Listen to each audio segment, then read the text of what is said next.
obrigada. Bem, primeiramente, boa tarde a todos, né? Obrigada aí pelo convite de participar dessa palestra e a gente dividir um pouquinho também com a comunidade. Então, meu nome é Renata Meirelles Tomazoni, eu sou pediatra, sou professora da UFSC, do Departamento de Medicina do curso, Departamento de Pediatria do curso de Medicina desde 2015, e nós vamos falar hoje sobre o atendimento de criança grave, como agir diante de uma parada cardíaca em engasgo em situações extra-hospitalares. Então, quer dizer, fora do hospital, como a gente vai atender uma situação dessa em crianças entre 6 meses e 12 anos. Então, nós vamos passar um pouco sobre a incidência, os motivos principais, as manobras de desengasgo e as manobras de reanimação cardíaca nesse grupo etário, nessa faixa etária. Então, existe, de uma forma geral, uma escassez de estudos completos que mostrem para a gente assim, a incidência ou a causas de parada cardíaca extra-hospitalar. Né? Assim como também a resposta como que as crianças ficam depois da reanimação, depois que elas são resgatadas de forma geral. Mas os estudos apontam que ela ocorre em torno de 6 a 19,7 crianças para cada 100 mil pacientes pediátricos, né? Recentemente, foi publicado um artigo em 2022, realizado na Dinamarca, ele foi feito por 4 anos para se tentar resgatar a incidência das causas de parada extra-hospitalar e verificou que 40,8% dos casos ela se torna presumptivamente reversível. Então, e tem dentro desses fatores a hipóxia como uma causa principal. E o que é uma hipóxia? Então, hipóxia é a falta de oxigenação no cérebro. Então, ele deixa de receber o oxigênio adequado e isso acaba podendo levar a uma parada cardíaca, né? Nós temos aí diversas causas de hipóxia, mas as que nós temos principalmente em crianças são infecções das vias aéreas superiores.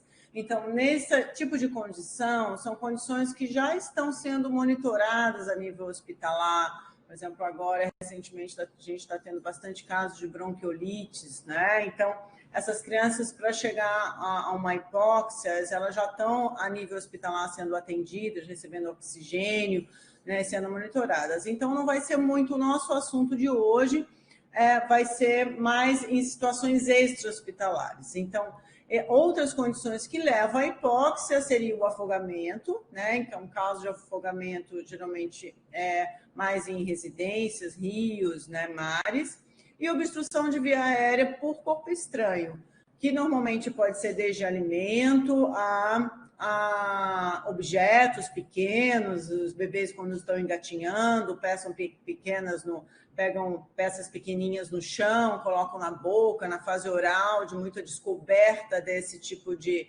situação, acaba podendo levar a um engasgo e desse engasgo gerar uma falta de oxigenação. Então, aqui seria numa situação de afogamento, né? E aqui uma criança andando, vendo algum objeto no chão, engatinhando e acaba podendo se engasgar. Então, numa situação de engasgo por corpo estranho, seja ele alimento, objeto, ela pode ser uma obstrução leve.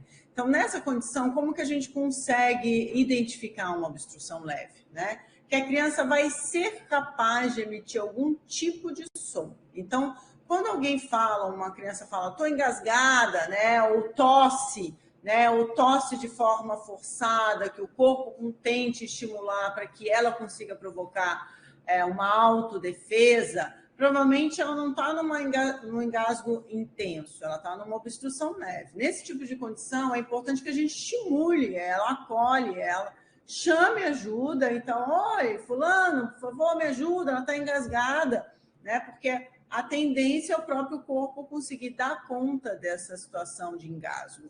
Então, ela vai conseguir emitir algum som, vai conseguir falar, estou engasgada, vai tossir e vai tentar automaticamente um bebê chorar, né? Dizendo que está tentando reverter o quadro.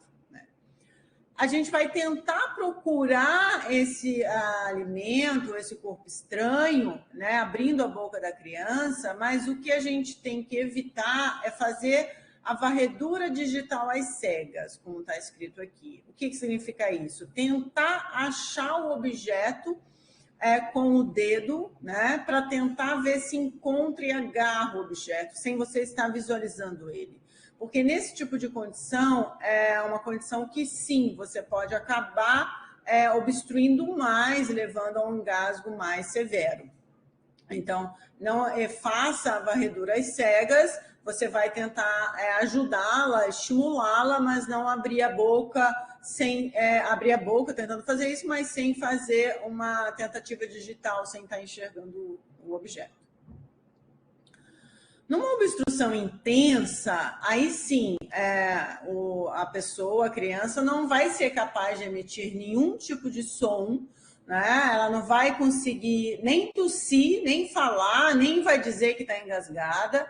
Então, ela pode emitir um ruído na inspiração, que é um estridor que a gente comenta, pela situação de sufocamento, né? Mas ela pode emitir nenhum ruído. Então, aqui na nossa foto, a gente percebe que ela está fazendo o sinal universal de engasgo, que é colocando as duas mãos na frente da garganta, né, demonstrando que realmente está sufocada.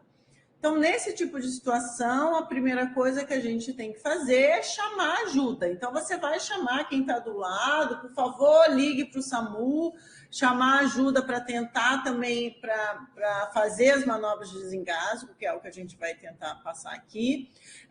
E muita gente pede para lembra do SAMU, mas às vezes não lembra do número. Então, ligar para o SAMU 192, para que essa situação chegue à condição mais rápido possível. Então, como que a gente faz essas manobras no bebê? Né? Então, como que a gente intervém num bebê que está acordado, está desperto e está num engasgo, está numa situação intensa? Então, você já confirmou essa obstrução, você já chamou ajuda, né? E aí você vai começar a fazer automaticamente a intervenção. Como que se aplica? Então, se aplica 5 golpes nas costas, né? Seguido de 5 compressões torácicas. Então, isso deve ser repetido o quantas vezes for necessário até a vítima expulsar o objeto ou ela deixar de responder, né? Então, você vai continuar fazendo essas manobras. Então, aqui nessa foto, você percebe que a espectadora está ali agachada, então o bebê está inclinado em torno de 45 graus, e o objetivo é que a mão ela venha espalmada, como se estivesse escorrendo em torno do tórax, entre os dois omoplatas, pressionando para frente. A mão de trás aqui é importante que mantenha a boca da criança aberta e apoiada, né? Para que ela consiga eliminar o objeto se ele conseguir ser trazido para frente. Então, você vai dar 5 compressões nas costas, seguido de 5 compressões na linha entre você vai traçar uma linha imaginária entre os dois mamilos e pressionar o dedo, 5 compressões, que a gente vai ver mais detalhes em frente. Então, você pode fazer 5 assim, voltar a fazer 5 nas costas de novo, voltar a fazer 5 compressões no tórax, né? Na metade inferior do tórax. Então, isso em bebês. Então, aqui mostra a posição mais adequada da boca, então deixar a boca mais ou menos aberta, com os 2 dedos pressionando a lateral, e o apoio da cabeça também, para que esse bebê consiga ter esse apoio tanto na parte quando ele ficar de frente, com o tórax exposto, como de costas.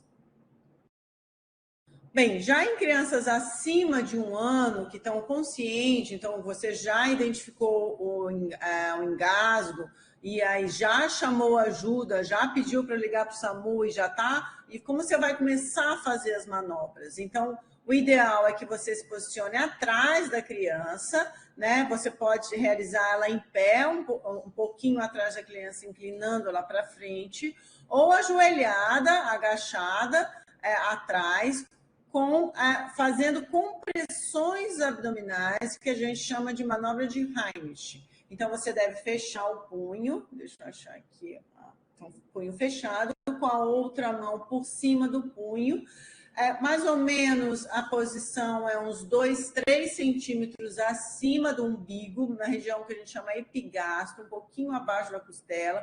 Acho que cada um pode se sentir aí, mesmo tem uma região que é um pouquinho mais incômoda, que gera um pouco de desconforto. É nessa região que a gente vai pressionar o abdômen numa posição para dentro e para cima. Então, a gente pressiona o que a gente chama de J. Então, você vai estar atrás do paciente, você vai fazer uma força para dentro e para cima, puxando ele, né? Então, isso você vai fazer por quanto tempo? Enquanto até ele conseguir expelir o objeto, ou ele deixar de responder, ficando inconsciente. Então, essa manobra se chama manobra de Heimlich. Se a vítima deixa de responder, né, e ela tem mais de 1 ano, é uma criança grande, então você vai botar ela no chão. Então, se ela perde, o que deixar de responder? Perder a consciência, né? Você vai colocá-la no chão e vai perceber. Ela não responde e não respira, então você não vê os movimentos do tórax expandir, né? Ou ela está fazendo uma respiração agonizante, que é chamada de gasping. Então, quando ela tenta respirar de forma o máximo possível, fazendo uma respiração mais intensa, aí já é indicação de você começar as manobras de massagem cardíaca e manobras de cardiorrespiratórias. Não precisa necessariamente você estar checando o pulso, porque ela já está demonstrando que ela não está bem. Quando é um bebê, como aquele bebezinho de 1 ano, que você bota ela no chão, ele perde a consciência, você coloca ela no chão e ele não responde, perdeu a consciência, você vai checar o pulso dele, que a gente vai ver mais na frente como é que se checa pulso em criança menor e maior de 1 ano, e vai perceber, ele tem pulso ainda, você vai continuar as manobras de desengasgo. Se ele não tiver, se você não conseguir palpar pulso, aí sim você vai começar as manobras de reanimação. Então, isso é bem importante. Bem, então como que a gente faz numa situação de parada cardíaca, de uma parada de cardiorrespiratória? Então, é muito importante que a gente realize o suporte básico de vida. Então, se o espectador realiza que viu a parada, que presenciou, que foi chamado o mais perto possível numa parada, a chance aumenta de 3 vezes mais de sucesso para que a criança fique bem, né? Então, é importante que você realize um precoce reconhecimento da parada cardiorrespiratória e ativação dos serviços de emergência, como a gente disse, o SAMU, e chamar ajuda, né? Que se inicie o mais rápido possível esse suporte pelo espectador, com ênfase nas compressões de alta qualidade. Então, a gente vai ver para frente que isso acaba sendo o mais importante, a gente tentar manter o mais rápido possível as compressões torácicas e fazer uma rápida desfibrilação, que a nível extra-hospitalar, em muitos locais, tem o DEA, que a gente vai falar aqui também um pouco mais para frente. Então, para a identificação da parada, a gente tem que ver aonde é que aconteceu. Então, verificar a segurança do local sempre é muito importante. Então, não só para a vítima, mas para o socorrista, para o espectador que vai estar ali tentando fazer uma manobra. Então, é importante que ele também não se torne mais uma vítima. Então, por isso, essa verificação da segurança, primeiramente, estou no local que é seguro para a vítima e seguro para mim, né? Depois, nós vamos fazer atestar essa consciência da vítima. A vítima não responde, já grita por ajuda. Então, se você passou numa situação na rua, numa criança desmaiada, você vai chamar por ela, né? A gente vai ver para ver se ela responde e já chamar ajuda. verificar simultaneamente a respiração e o pulso. Então, ao mesmo tempo, você vai verificar os dois, a gente já vai ver. E isso por quanto tempo? No máximo 10 segundos. Você não vai ficar esperando muito tempo para checar isso. E já iniciar o mais breve possível a reanimação cardiorrespiratória. Então, após verificar essa segurança do local, você vai chamar a vítima. Então, tocar no ombro da criança. Oi, você está bem? Como é seu nome? Você responde, né? Como é que você está, né? Ou no bebê, você vai mexer no pezinho, ver se ele responde, né? Ele já não respondendo, já estando inconsciente, já é um sinal que você vai chamar ajuda, pedir, falar para o SAMU que provavelmente tem uma criança inconsciente, podendo estar em parada cardíaca para ele já adequar a chegada da UDEA. E como você verifica essa respiração? Então, lembrando que a respiração a gente vai ver simultaneamente com a palpação de pulso. Mas, verificar a respiração, você vai ter que ver o tórax expandindo por quanto tempo? Por no máximo 10 segundos. Então, você viu que está passando o tempo ali, o tórax não está expandindo, ele está em parada respiratória. E aí, como você faz uma ventilação numa parada respiratória? Então, em criança, você vai assoprar por ela por 1 segundo na boca dela, tá? Em torno de, se você fizer só uma ventilação, você vai assoprar por 1 segundo a cada 3 a 5 segundos. Então, você vai assoprar, vai parar 1, 2, 3, vai assoprar de novo. Se ela for um bebê menor de que 1 ano, você vai soprar na boca e no nariz. E se ela for uma criança maior de 1 ano, aí só na boca.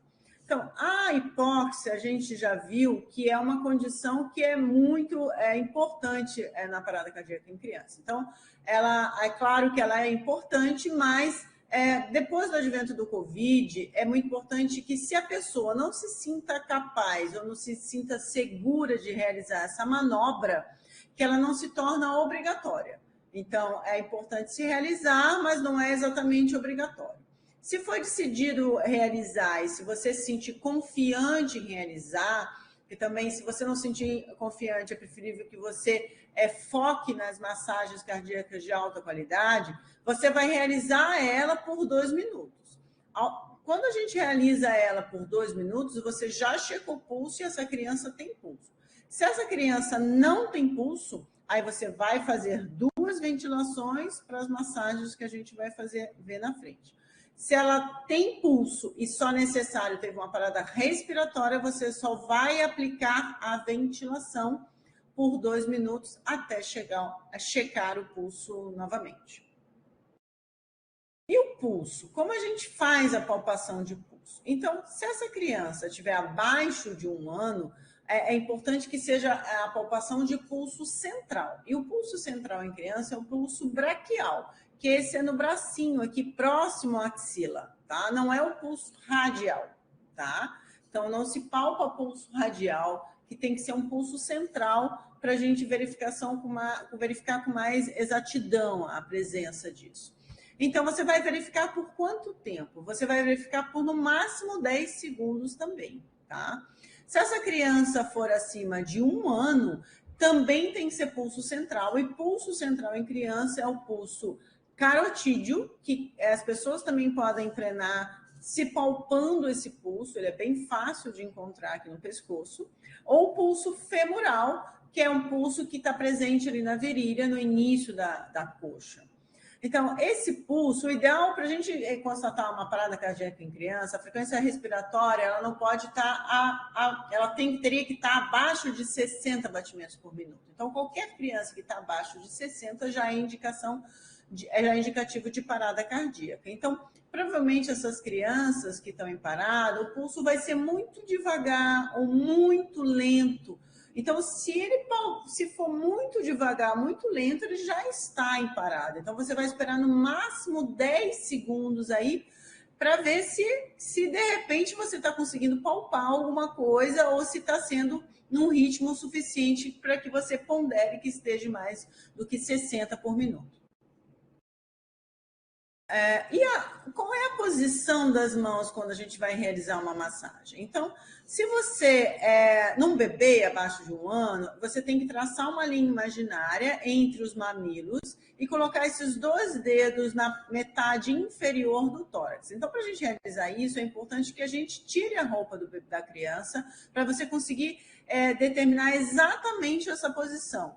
Então, você vai aprofundar o tórax em torno do bebê de 4 centímetros, 1/3 do diâmetro anteroposterior, tendo cuidado que não pegue o final do externo. Então, essa compressão deve ter em torno dos 4 centímetros, né? Pegando, abaixando em torno de 1/3 do diâmetro anteroposterior. Então, à medida também que você comprime, você tem que lembrar de descomprimir. Então, e o ritmo que segue a compressão com a descompressão, ele tem que ser iguais, em tempos iguais, né?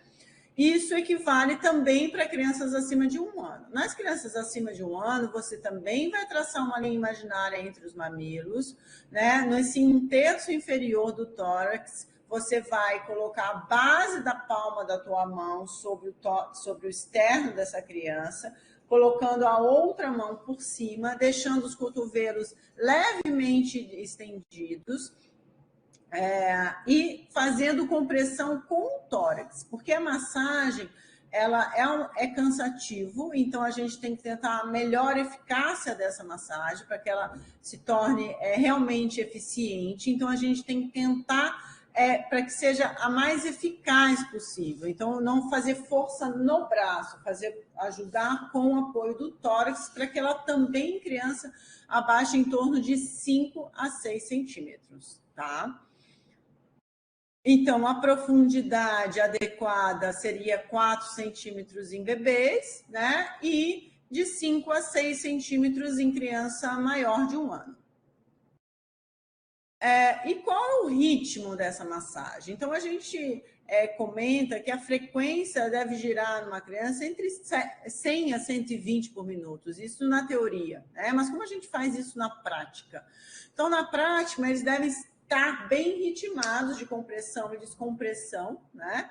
E a gente usa muito para treinar os alunos aquela música Stay Alive do Bee Gees, né, que é uma música bem conhecida, bem famosa, mas a American Heart Association, para quem tem Spotify, pode abaixar ali, pode ver que eles têm um canal com vários tipos de música, várias músicas, volta e meia, estão ali, que elas traçam um ritmo para a gente, traz para a gente pelo menos uma frequência que a gente vai não ficar tão nervoso, porque o objetivo é que não acelere também esse ritmo. Está em massagem, então vai lá, 30. Não, o objetivo é que siga um certo ritmo para que mantenha uma frequência dessas compressões de 100 a 120 por minuto. Então, se você está sozinho e você checou a ventilação e ela não ventila, você está automaticamente checando também pulso e não conseguiu achar pulso, você vai fazer 30 compressões e você se sente confortável para fazer as ventilações, você vai fazer 30 compressões para 2 ventilações. Isso é um ciclo, tá? Se você tiver em 2 pessoas, né, você vai fazer 15 compressões para 2 ventilações, que também é um ciclo. Então, a cada 5 ciclos ou 2 minutos contado no tempo, você vai checar pulso de novo para saber como esse paciente está. Você não checa pulso antes desses 5 ciclos, compressão, ventilação, e assim até completar 5 ou 2 minutos novamente, tá? Se você não se sentir confortável em fazer uma ventilação, você pode fazer, é preferível que você reforce a massagem cardíaca de alta eficácia por 2 minutos até checar pulso novamente. Se você está em 2 pessoas ou mais pessoas chegaram para ajudar e se sentem capazes de fazer uma massagem, é importante que alterne nesse tempo também, para que essa massagem seja a mais eficaz possível e que realmente consiga ventilar, fazer com que o coração bombe de forma adequada. É importante ressaltar que se você presencia uma criança, né, caindo de uma situação, um colapso, ela cai, uma queda na sua frente, você presenciou isso, é importante que você chame ajuda e busque o DEA. O que é o DEA? O desfibrilador externo automático, que é um aparelho que a gente vai falar logo logo, que ele vai ajudar a perceber o ritmo que essa criança, de repente, possa ter parado. Agora, se você não presenciou isso, você foi chamado, ou então você não sabe quanto tempo essa criança está em parada, que você já comece as manobras de reanimação por 2 minutos, e se essa ajuda não veio, se você não conseguiu gritar para alguém próximo, mostrar que ela está realmente em parada e pedir ajuda para ligar para o SAMU, você só vai sair dessa situação após 2 minutos, após você conseguir fazer com que o coração volte a bombear. Então, esse é o desfibrilador externo automático. Atualmente, ele está presente em várias situações, como mercados, shoppings, museus, aeroportos, aeronaves. Ele é utilizado para qualquer leigo que possa, qualquer voluntário, qualquer leigo que não precisa ser da área da saúde, utilizar. Ele é autoexplicável. Então, você abre, ele vai dizendo os passos que você tem que realizar, e ele acaba sendo um pouco a preferência. Se ele chegou, você já vai focar direto nele. Então, se essa pessoa ela consegue fazer as manobras, ótimo, mas chegou o DEA, a preferência é o DEA para checar se é um ritmo que é necessário realizar um choque, ele vai dizer, ou se é um ritmo que não é necessário realizar um choque, que você focaria mais nas massagens, nas ventilações de forma adequada. Então, a gente preparou um videozinho que mostra um pouco mais, trouxe mais figuras, mas esse vídeo a gente pode comentar enquanto o vídeo vai passando aqui. Acho que o Djalma já está mostrando, preparando aí para mostrar o vídeo.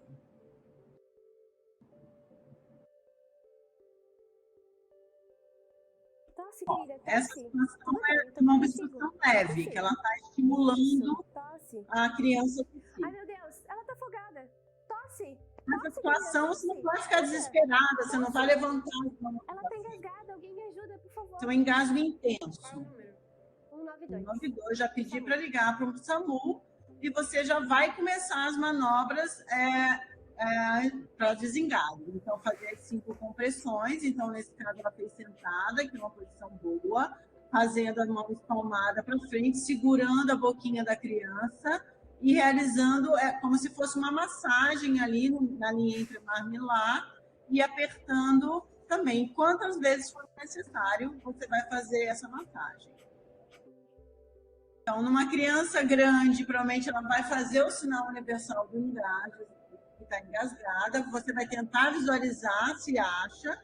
Não visualizou, você vai fazer as manobras de compressão abdominal, que é um J, que é a manobra de Heimlich. Então, comprimido para frente e para dentro e para cima. Anne, Só Anne, um pouquinho, ela tá roxa, não tem como Alguém chama o essa situação de parada, que ela está verificando o pulso.